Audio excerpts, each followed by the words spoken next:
bring it. I mean, former special counsel Jack Smith didn't exactly say it that way, but his lawyers are ready. His lawyers at Covington and Burling, they're ready for this phony, trumped up charges against Jack Smith that he lied to Congress when he told the truth. Think of the upside down world we live in. He lied to Congress, according to Jim Jordan, the head of the Oversight Committee, because he told the truth about what subpoenas were issued, about what House members on the Republican side's phone records, toll records, billing records during the insurrection. Appropriate targets, appropriate subjects of search warrants and subpoenas. And because it wasn't asked, he also didn't confess or admit that they had also obtained from the National Archive actual text messages. Maybe that's a good question that should have been posed. Maybe in a follow-up to the question, did you subpoena the toll records, the billing records of members of Congress to find out the duration and length of phone calls? Yes. Or, okay, let's move on to something else. How about ask the question that you wanted to ask? Did you get text messages from another source? Yes, the National Archive. Ask the question.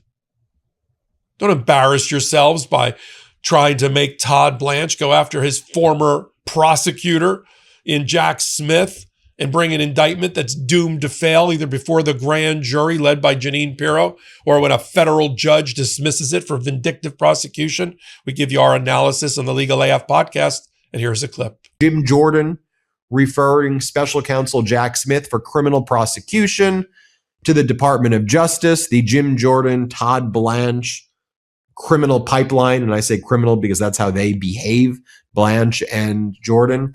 And so what Jordan referred Jack Smith for is actually not something Jack Smith said. They're saying that Jack Smith committed perjury during his 7 hours or 8 hours of testimony because Jack Smith did not add additional details to his answer that he should have. Jack Smith was asked, were your subpoenas of these lawmakers focused on the metadata in their text messages or their actual text communications? And Jack Smith said, it's just the metadata. It's just the to and from. I see their numbers and the length of the call, but I don't get to actually see the text message exchanges from this subset of messages. Jim Jordan is saying, aha, but what you did not mention is that you also subpoenaed the National Archives and that the National Archives were able to get some messages from some of these lawmakers through some of the other Presidential Records Act stuff that the National Archives got. You, Jack Smith, should have brought up, even though the question wasn't about your subpoena to the National Archives, you should have said, however, the National Archives did subpoena some people, and even though Jack Smith produced these records in the Trump litigation, there's no argument that there was anything wrong about that or anything incorrect that Jack Smith did.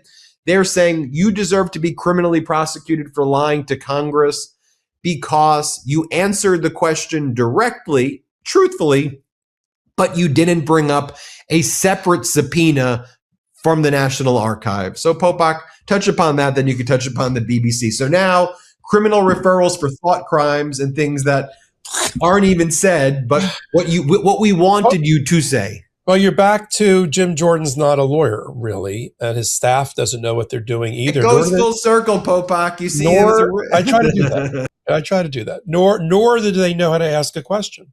So what happened is they and you and I prepare witnesses, you in the past and me currently, for testimony before congressional committees. I've done preparation for depositions and a trial of very well-known people. And you always teach them, when you answer a question, answer the question that's being asked, not the one you think should be asked, not the one, you like them to ask, and then answer that question to the best of your ability. If you don't know, then you don't know. Don't speculate. And I always teach my clients, my witnesses, to treat answering questions like they're at a batting cage or a golf driving range. You hit the ball and then you forget that ball and you hit the next ball. And you don't try to get inside the head of the examiner. Where are they going with this?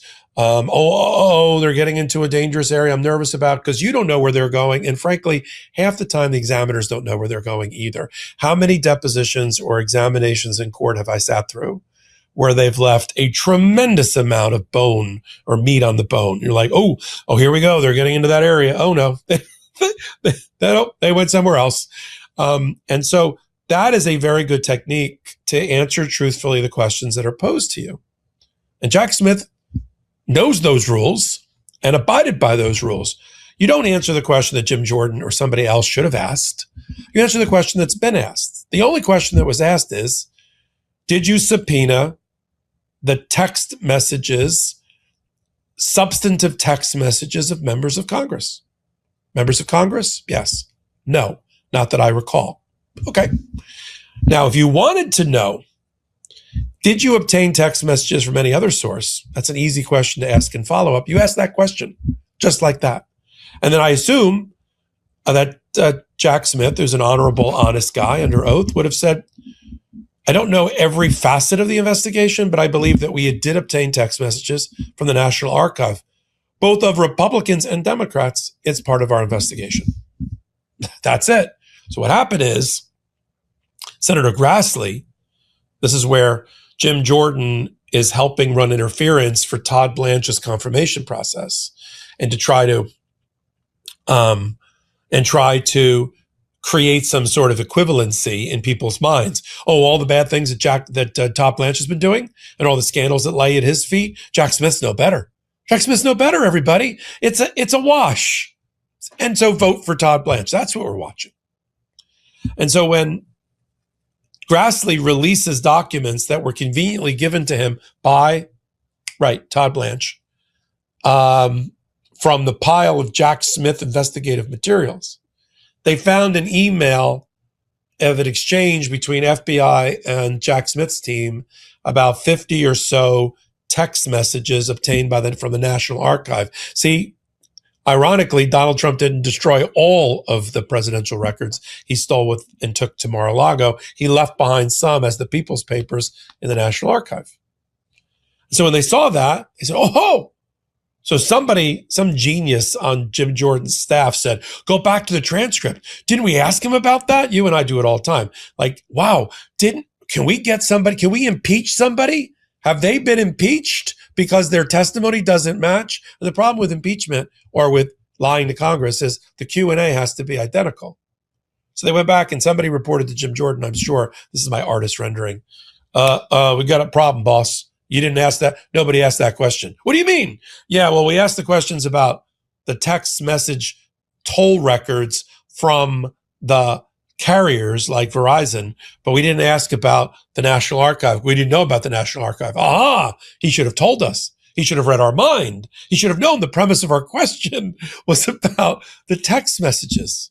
And so the letter from Covington and Burling, which is the law firm that's defending Jack Smith, hopefully for free, I hope for free, pro bono, laid out in detail back to the committee within hours. This can't possibly be the grounds for your referral, because every witness that's ever testified could be criminally prosecuted for not having answered questions not asked and not having volunteered information on topics that were not inquired into. So what they're doing now is setting up the future motion to dismiss for vindictive prosecution. And it's so easy to bring those motions in this administration, pardon me, because there's been a total collapse of the hierarchy. It used to be, you'd have to say, in the old days when Joe Biden and others like Obama were in charge, there was a wall up between the White House and the Department of Justice, making it completely independent. There weren't regular meetings at the White House or among its staff with the heads of the Department of Justice about which prosecutions to bring, which investigations to open, which IRS audits to start. Okay, that didn't happen. I just interviewed the Kristen Clark, the new general counsel for the NAACP, who had been the head of the Civil Rights Division. The Harmeet Dillon for Joe Biden also worked in that division for Bush. And she's having a commission chosen by Nancy Pelosi, Mitch McConnell and John Roberts is not going to get you to where you want to go. It ain't going to work. So it's not going to do any good.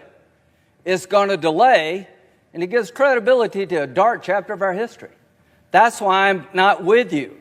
But I will fight to my death for you. You're able to object. You're not doing anything wrong. Other people have objected. I just think it's a uniquely bad idea to delay this election. Trump and I, we've had a hell of a journey. I hate it to end this way. Oh my God, I hate it. From my point of view, he's been a consequential president. But today, first thing you'll see. All I can say is count me out. Enough is enough. I've tried to be helpful. If you're looking for a way to convince...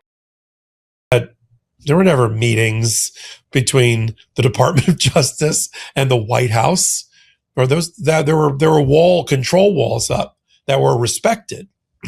Those walls are gone. So when Donald Trump as the chief... 828-329-4855.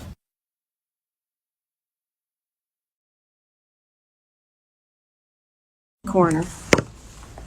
Absolutely. We actually do the same thing, so just make sure the gist of the meeting is squared away.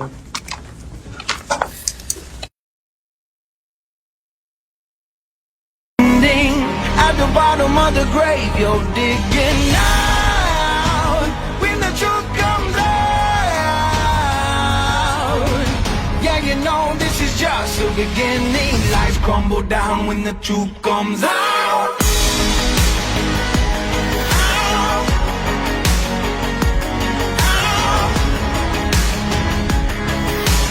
Lights crumble down when the truth comes out. You can try to cover up the lies, but I know the truth. Legal officer, which what he calls himself, of the United States, says Jack Smith is an animal, is corrupt, is a criminal over and over and over again, and directs his Department of Justice, led by Todd Blanche, to go after Jack Smith, who was on the opposite side of the criminal prosecution case, right? This letter from Jim Jordan is addressed to Todd Blanche. I haven't read that Todd Blanche has recused himself from the investigation related to the person when he was a criminal defense lawyer once and forever of Donald Trump, and this was his prosecutor that he dealt with, that he doesn't feel he should be going after that person or being involved with that investigation. No. In this Department of Justice, there is no ethics. There is no independence. There is no moral high ground. They've given that up a long time ago. So the Jack Smith letter smokescreen to help Todd Blanche, where Todd Blanche leaks information to Grassley's Senate committee, who leaks it for Jim Jordan to use to make a criminal, are we following this? To make a criminal referral about Jack Smith, about something that is not a crime. It's not a crime to answer truthfully a question that you were posed. It's not a crime to not answer a question that was not posed. And it's not a crime. This isn't Minority Report. We don't have thought police. You're supposed to interpret what the question being asked of you was. I've seen the Q&A, including with Jamie Raskin on this particular point about the misunderstanding about toll records. And to answer the broader point, and all of this newfound umbrage that the MAGA Republicans take now, which of course they weren't taking the day after Jan 6th when they were crawling on their bellies to escape the mass insurrectionist crowd that was trying to kill them, and blaming Donald Trump appropriately for it. Welcome back. We sit at the intersection of law and politics so you don't have to. Wednesday and Saturday at 8 p.m. Eastern Time. Where? Mar-a-Lago, land of the free, where the minimum wage can't buy a cup of tea. Golden toilets, paper thin walls, listen closely. For homicide detectives, their chance of solving a murder is cut in half if they don't get a lead within the first 48. Midas Touch Network. But the number one way you can support what we do here on this Legal AF YouTube channel every day, if you're talking about fair commentary, honest reporting at the intersection of law and politics like no other, hit the free subscribe button. It literally costs you nothing, but means the world to us as we try to get to 2 million subscribers before the midterms. With your help, we will. I'm Michael Popak. Until my next report. Can't get your fill of Legal AF? Me neither. That's why we formed the Legal AF Substack. Every time we mention something in a hot take, whether it's a court filing or a oral argument, come over to the Substack. You'll find the court filing and the oral argument there, including a daily roundup that I do called, wait for it, Morning AF. What else? All the other contributors from Legal AF are there as well. We got some new reporting. We got interviews. We got ad-free versions of the podcast and hot takes. Where? Legal AF on Substack. Come over now to free subscribe. And did I get that right? Is it captain and above, or could it go down? The deputy superintendent and above, and the individuals that were commanders that are now called captains. So it's basically the deputy superintendent and above, just because of the reputation. Right. Now, I know Mr. Peterson and you are very interested in this. Pursuant to this memorandum of understanding, the Office of Inspector General does not have the authority to release the report. That is clearly stated. So any request for the action